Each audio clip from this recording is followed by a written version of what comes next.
जो अगला सवाल मेरा है, लोगों का ये मानना था संजीव जी कि जीएसटी में बम्पर कलेक्शन, जिस पर टैक्स जो करदाता है उनका धन्यवाद भी निर्मला जी ने कहा, लोगों का मानना था कि इतना बम्पर कलेक्शन हो रहा है तो इनकम टैक्स स्लैब जो एग्जेम्पशन लिमिट 2.5 लाख का है उसमें इतने वर्षों से कुछ भी बदलाव नहीं हुआ है, वो शायद बढ़ाएं, टैक्स के जरिए जो बोझ लोगों पर है उसमें थोड़ी सी कहीं पर कटौती होगी। और दिलचस्प तरीके से महाभारत के श्लोक को इसको जस्टिफाई करने के लिए आज निर्मला जी ने कहा। जी, ये विपक्ष ने क्या कहा उससे मेरे को लेना देना। आप एक सीरियस प्रश्न पूछिए तो मैं उसका उत्तर दूंगा। आपका ये कहना है कि अभी टैक्स घटाना था, तो ठीक है घटा देते, तो आप ऐसे बताइए कि किस चीज पे हमको खर्च कम करना चाहिए था, आप बताइए तो हम उस तरीके से आपको उत्तर देंगे। आपको जो मैं सवाल पूछ रही हूँ आपने उसको पूरा सुना ही नहीं। मैं तो महाभारत का जो श्लोक निर्मला जी ने संसद में पढ़ा उसका कॉन्टेक्स्ट आपको बताकर अगला सवाल कर रही थी कि जो मिडिल क्लास लंबे वक्त से टैक्स एग्जेम्पशन लिमिट में बदलाव नहीं किया गया है टैक्स स्लैब में, उस पे लोगों की उम्मीदें थी, क्या उसमें कुछ गुंजाइश थी कि इस बार किया जाता? मिस्टर संजीव सान्याल।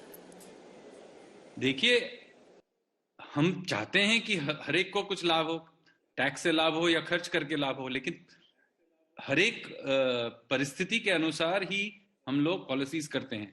तो इस वक्त की क्या परिस्थिति है कि हम लोग एक महामारी में थे 2 साल, उसमें से हम लोग, हमारी जो अर्थव्यवस्था है उभर के निकल रही है, लेकिन अभी भी मोमेंटम बन रही है।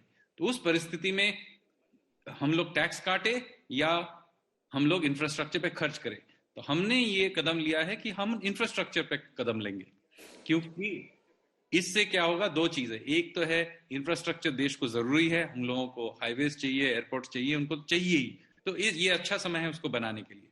दूसरा है कि इनमें निवेश करने से, मैंने पहले भी समझाया, इसी से तो नौकरियां आएंगी, इसी से डिमांड बढ़ेगा। आप एक ब्रिज बनाएंगे तो उसी से स्टील का डिमांड बढ़ेगा, सीमेंट का डिमांड बनेगा। तो हम लोगों ने डिमांड बढ़ाने और इंफ्रास्ट्रक्चर कैपेसिटी बढ़ाने के लिए उसमें निवेश करना है। तो आप अगर निवेश करने वाले हैं तो 2 ही तरीके से आप पैसा उसके लिए जुगाड़ कर सकते हैं। एक तो आप बाजार से उसके लिए उठा सकते हैं बोरोइंग करके, या आप टैक्स से ले सकते हैं। आप बताइए, अगर हम टैक्स काट दें तो ठीक है, फिर आप बताइए कि हम लोग ऋण ज्यादा लेना चाहिए, ये कह रहे हैं कि आप ठीक से बताइए, क्योंकि अंत में तो उसी हिसाब से हम लोग कदम लेंगे। नहीं, मैं समझ नहीं पा रही हूँ कि आप सवालों का जवाब देने के बजाय मुझे क्यों कह रहे हैं कि मैं सुझाव दूं।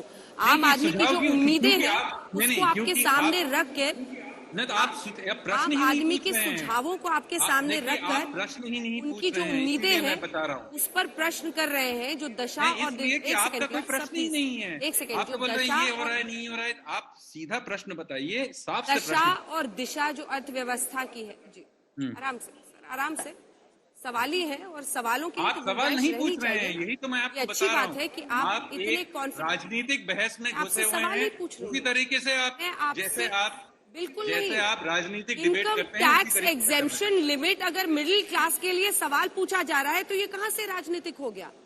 नहीं, तो आपको बता रहा हूं ना, तो इस वक्त परिस्थिति के अनुसार कहां से राजनीतिक हो गया?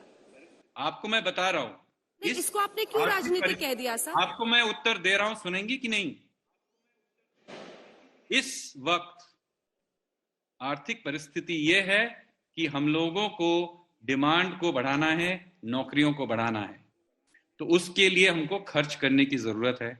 उसके लिए हम लोगों ने साफ एक दिशा दी है, बजट में साफ से हमने बताया है कि हम लोग इस वक्त इंफ्रास्ट्रक्चर में खर्च करना चाहते हैं।